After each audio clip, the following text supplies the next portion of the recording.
नमस्कार, आपका स्वागत है। दोस्तों, क्या आपके भी दांतों में गैप है? तो आप इस वीडियो को अंत तक जरूर देखें। आज हम आपको समुद्र शास्त्र के अनुसार मनुष्य के शरीर के लक्षणों के आधार पर उसके भविष्य एवं उसके व्यक्तित्व की जानकारी देने वाले हैं। दोस्तों, भारतीय संस्कृति में शुभ अशुभ व शकुन अपशकुन जैसी बातों को काफी महत्व दिया गया है। हमारा ज्योतिष शास्त्र इतना समृद्ध है कि इसमें हर चीज के पीछे छिपे अर्थ को विस्तार से बताया गया है। हमारे आसपास जितनी भी बातें घटित होती है उनका संबंध हमारे निकट भविष्य से अवश्य ही जुड़ा हुआ होता है। हमारे शरीर पर के कुछ चिन्हों का या तिल का हमारे शरीर की बनावट में भी कुछ ना कुछ अर्थ छिपा हुआ होता है। ईश्वर ने हर मनुष्य के शरीर की बनावट अलग अलग तरीके से की है। रंग रूप, स्वभाव, विचार शैली, परिस्थिति आदि सब एक दूसरे से भिन्न है। समुद्र शास्त्र हमारी वैदिक संस्कृति का एक हिस्सा है, जिसमें हमारे शरीर पर निहित इन सभी चिन्हों और शरीर के विभिन्न अंगों की बनावट का अध्ययन करके मनुष्य का भूत, भविष्य और वर्तमान बताया जाता है। हमारे शरीर पर जितने भी निशान या अलग सी कुछ बातें होती है उससे हमें काफी कुछ पता चलता है। इनमें से कुछ निशान हमारे लिए लकी यानी कि सौभाग्य का प्रतीक होते हैं, तो कुछ अनलकी यानी दुर्भाग्य का कारण। चलिए आज हम आपको बताते हैं हमारे शरीर के कुछ ऐसे लकी चिन्हों और अंगों की बनावट के बारे में जिनका सीधा प्रभाव हमारे जीवन पर पड़ता है, या यूं कहे कि हमारे शरीर में इनका होना हमारे लिए भाग्य की बात है। सबसे पहले बात करते हैं हमारे चेहरे और शरीर की बनावट के बारे में। गोल चेहरे वाले लोग निश्चित ही भाग्यशाली होते हैं। अच्छी नौकरी, सफलता और अच्छा लाइफ पार्टनर मिलना इनके नसीब में जरूर लिखा होता है। मध्यम ऊंचाई होना भी अच्छा समझा जाता है। तेज नाक और उस पर तिल का होना अच्छा माना जाता है। जिन लोगों के कान सामान्य से बड़े होते हैं वे भी अत्यंत भाग्यशाली होते हैं।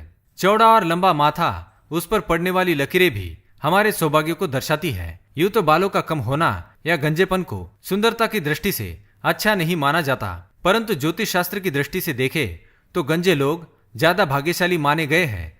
महिलाओं की मांग सीधी होना भी अच्छा माना जाता है। अब हम बात करते हैं हमारे चेहरे और शरीर के अन्य भागों पर जन्म से ही जो तिल होते हैं उनकी। जी हाँ, ये जो तिल होते हैं शरीर पर उनकी स्थिति के अनुसार उनका अर्थ होता है। जैसे कि माथे के बीचों बीच तिल हमारे लिए लकी होता है, इसी तरह हथेली, दाएं गाल, दाईं आंख इत्यादि पर जो तिल होते हैं वो हमारे लिए खास होते हैं।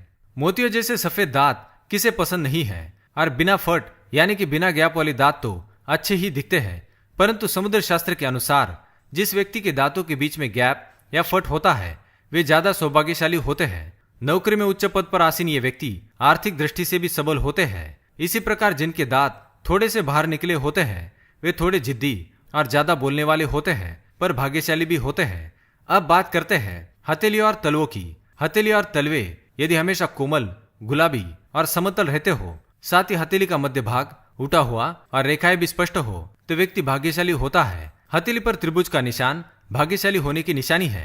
लंबी व पतली उंगलियां भी भाग्य की दृष्टि से अच्छी मानी गई है। पैरों के तलों पर सूर्य, चंद्र, नक्षत्र, सिंह, कमल, शंख चक्र या ध्वज जैसी आकृति हो तो यह अत्यंत भाग्यशाली, ऐश्वर्यशाली और राजा के समान जीवन होने की निशानी है। जिन स्त्री और पुरुषों की नाभि घेरी होती है वे भी भाग्यशाली होते हैं। अब बात करते हैं हमारे आंखों की। समुद्र शास्त्र के अनुसार हमारे आंखों में से भी हमारे व्यक्तित्व का पता आसानी से लगाया जा सकता है। गहरी काली और बड़ी आंखों वाले लोग बुद्धिमान और धनवान होते हैं। इसी तरह घनी और आपस में जुड़ी हुई भौहें अच्छे भाग्य की निशानी है। तो दोस्तों, ये सब हमारे शरीर की बनावट और निशानियों को ध्यान में रखकर शास्त्रों में वर्णित बातें हैं। अपवाद तो हर जगह होते हैं, यह भी होना स्वाभाविक है। क्या आपके भी दांतों के बीच में गैप है तो हमें कमेंट में अवश्य बताएं।